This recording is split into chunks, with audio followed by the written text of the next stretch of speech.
మనం మోయగలమా, మనం భరించగలమా, వాటిని మనం పాటించగలమా? ఇదిగో నా శరీరం తినమన్నాడు. ఆయన శరీరం ఏది? సిలువలో విరవబడే ఆయన యొక్క శరీరం. నా శరీరం తిని నా రక్తం త్రాగువాడే పరలోకం నుంచి దిగి వచ్చిన జీవ 51:6-51 పరలోకం నుంచి దిగి వచ్చిన జీవాహారం నేనే, నన్ను తినండి అన్నాడు. ఆయన స్పష్టంగా చెప్పాడు, నిజమైన ఆహారం నేనే, నన్ను తినండి అన్నాడు.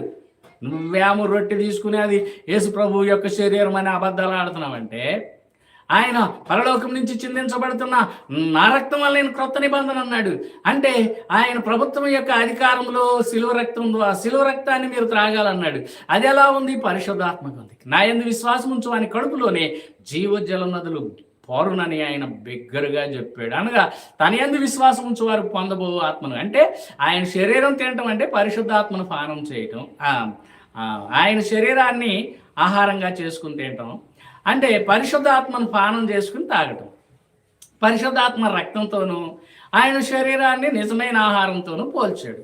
మనుషుడు రొట్టెల వలన కాదు కానీ దేవుని నోటి నుంచి వచ్చు ప్రతి మాట చొప్పున జీవిస్తాడు. రొట్టెలు పంచిపెట్టడం కోసం కాదు ఆయన వచ్చింది.